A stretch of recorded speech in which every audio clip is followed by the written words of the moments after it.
大家好，欢迎来到汉语慢时光，我是你们的主持人。最近事情太多了，就没有及时更新。如果大家对我的节目有什么好的建议，可以在评论区里告诉我。而今天，我想和你们聊聊一个对我来说非常重要也非常温暖的词——圣诞节。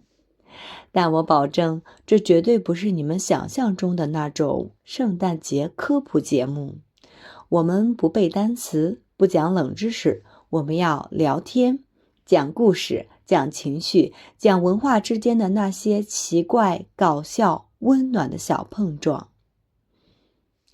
在美国，圣诞节不是一天，它几乎是一整个季节。从11月开始，商场开始放 All I Want for Christmas is You，街上开始飘那种淡淡的肉桂味道，每个房子门口突然出现一个会亮灯的雪人。在美国，这是一种空气里开始慢慢变甜的感觉。我们小时候都说 You see feel Christmas before you see Christmas。 你能感觉到圣诞节，还没看到它，你已经知道它来了。但是我第一次在中国过圣诞节的时候，我意识到，虽然中国的圣诞节也很快乐，但它快乐的方式完全不一样。我记得我刚到中国那年，12月24日下午，我走进一家商场，我听到音乐非常熟悉，叮叮当，叮叮当，铃儿响叮当，我整个人愣住了。因为在美国，这首歌一般是给3岁小朋友听的，但在中国的大商场里，全是成年人，一边听一边购物，表情还非常认真。那一刻，我突然很感动，因为我意识到中国的圣诞节不是宗教节日，而是一种快乐的借口，一个让大家放松、逛街、拍照、送礼物、喝咖啡、吃甜品的理由。这让我觉得很温暖，有点像，别管是不是我们的节日，我们都想找个机会让生活更可爱一点。如果你问一个美国人，你们圣诞节会送苹果吗？他一定会这样 Why？我们又不是要在圣诞节考 HSK 呀。在美国，圣诞节和苹果没有半点关系，但中国的圣诞节有自己可爱的智商。平平安安，平安夜，苹果，平安果。这个逻辑链非常中国，非常语言智慧。我第一次收到平安果的时候，我整个人都暖化了。我想，哇，这个节日在中国真的长出了新的枝叶。我工作第1年，同事们问我，你圣诞节要怎么过？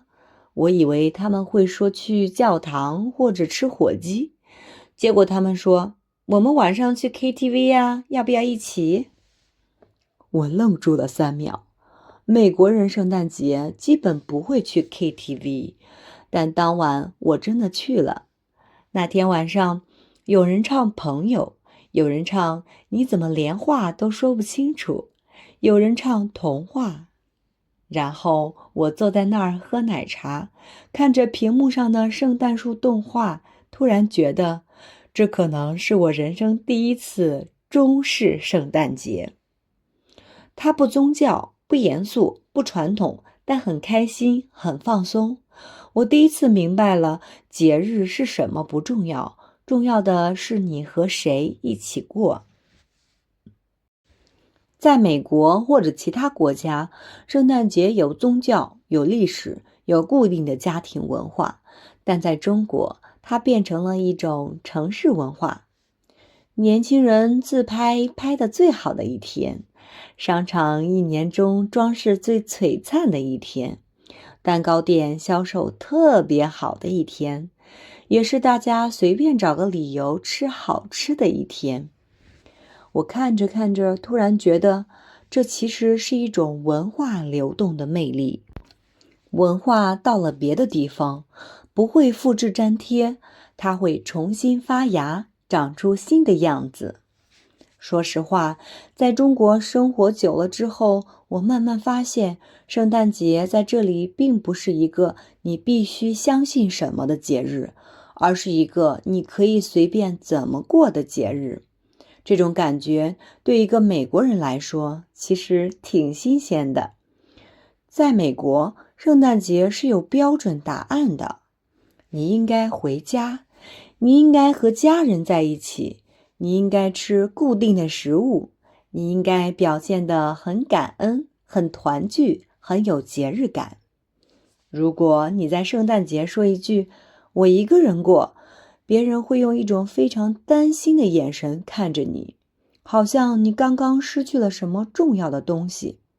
但在中国，我第一次听到朋友说圣诞节我就随便过一下，那一刻我突然意识到这里的过节压力小很多。有一年圣诞节，我问一个中国朋友，你们圣诞节重要吗？他想了想，说了一句让我印象很深的话。他说，重要，但不是那种一定要怎么样的重要。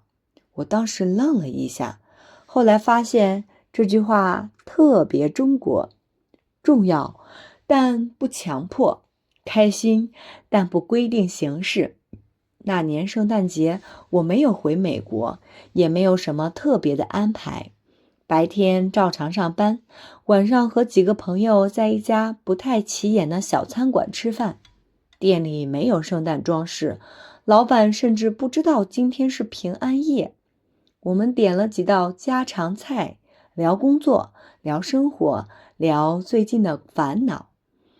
吃到一半，突然有人说，对了，今天是圣诞节。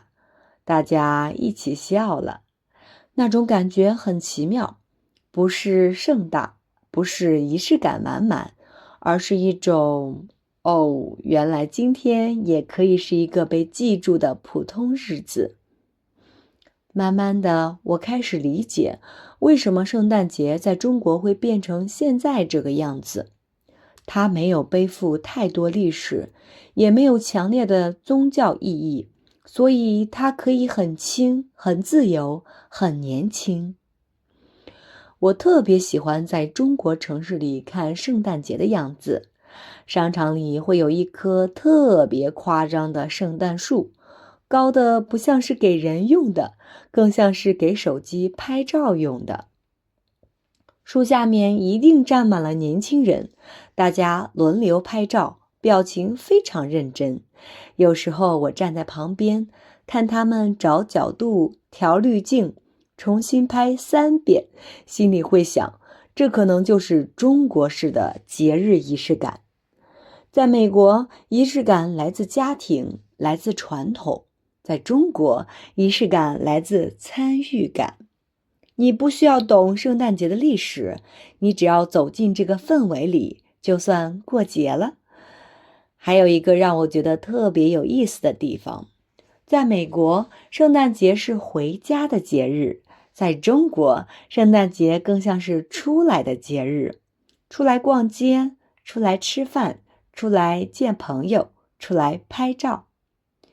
有一年平安夜，我坐地铁回家，地铁里比平时热闹很多，有人提着蛋糕盒，有人拿着花，还有人抱着一只巨大的毛绒玩具。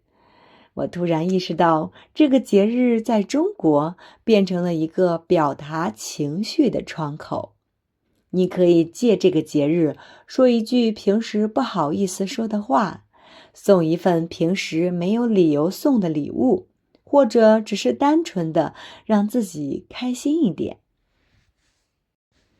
后来，我也慢慢学会用中文去理解圣诞节，比如平安夜这个词本身就很温柔，不管你信不信宗教，平安这2个字对每个人都成立。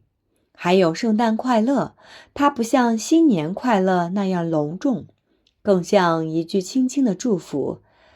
我有一次对一个朋友说圣诞快乐，他回我一句也祝你最近都开心。那一刻我突然觉得这可能比任何传统祝福都更贴近生活。作为一个美国人，我并不觉得中国的圣诞节不正宗，相反，我觉得它很诚实。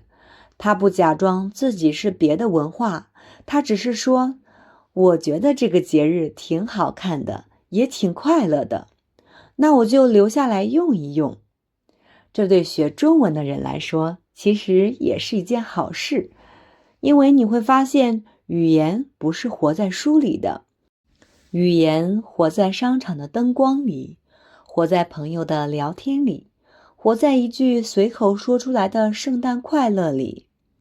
有时候我会想，如果我没有来中国，我可能一辈子都会用同一种方式过圣诞节。但正是因为来到了这里，我才发现节日原来也可以有这么多版本。而这也让我重新理解了一件事：学习一门语言其实和过节很像，你不需要一次就学得很标准，你可以慢慢来，在生活里用，在错误里用，在笑声里用。只要你愿意参与，这门语言就会慢慢变成你自己的。后来有一年圣诞节，我遇到了一件让我印象特别深的事情。那天其实并没有什么计划，我只是下班之后想随便在附近走走。街上已经开始有圣诞的气氛了，商场门口放着英文歌，灯一闪一闪的。那种感觉说不上很正宗，但你能明显感觉到大家都在努力让今天变得不那么普通。我走进一家咖啡店，本来只是想坐一会儿，店里的人不多，但每个人看起来都挺放松的。有一对情侣在角落里低声说话，有几个学生在写作业，还有一个人戴着耳机看着窗外发呆。这时候，店员突然用中文说了一句：今天是平安夜，祝大家平安。那一瞬间，我心里被轻轻戳了一下。不是因为这句话多么隆重，而是因为它非常自然，没有仪式，没有解释，就像一句路上小心一样。我突然意识到，中国人过圣诞节其实并不是在模仿谁，而是在用自己的方式给这个节日找一个合适的位置。它不是主角，也不是路人，它更像是一个刚刚加入生活的小配角。而这种状态其实特别像学中文。很多人学中文的时候总是很紧张，担心说错，担心不标准，担心别人听不懂。但语言真正进入你生活的那一刻，往往不是在课堂上，而是在这种不重要但很真诚的瞬间。比如你在咖啡店听到一句祝你平安，比如你在商场听到背景音乐突然换成了英文歌，比如你在朋友圈看到了有人发了一张圣诞树的照片，配文只有2个字：开心。这些东西不会出现在教材里，但它们会留在你的记忆里。而记忆才是语言最好的土壤。我发现很多中国朋友对圣诞节的态度其实特别坦诚。有人会说，我不太过这个节，也有人会说，我就当找个理由开心一下。没有对错，也没有标准答案。有一次，我问一个朋友，那你觉得圣诞节是什么？他想了一会儿说，就是冬天里一个看起来挺温暖的日子吧。我当时听完，突然觉得这句话特别美，因为对我来说，圣诞节不再只是美国的圣诞节，它变成了一个可以被不同文化重新理解的节日。慢慢的，我也开始用中文去表达我对圣诞节的感受。我会说，在中国过圣诞节，感觉比较轻松。我会说，这里的圣诞节没有那么多压力。我会说，我觉得这样也很好。你知道吗？当你能用一门外语说出“我觉得这样也很好”的时候，其实你已经不只是会说话了，你是在用这门语言安放自己的情绪。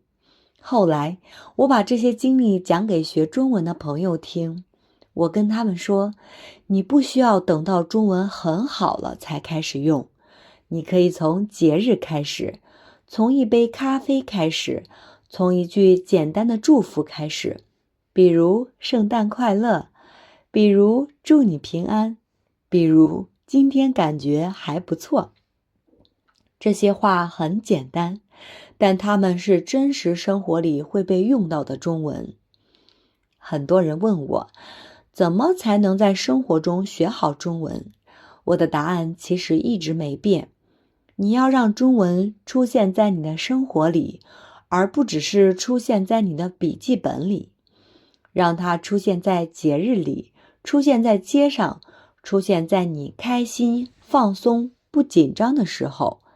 就像圣诞节在中国这样，它不是主线剧情，但它让生活多了一点颜色。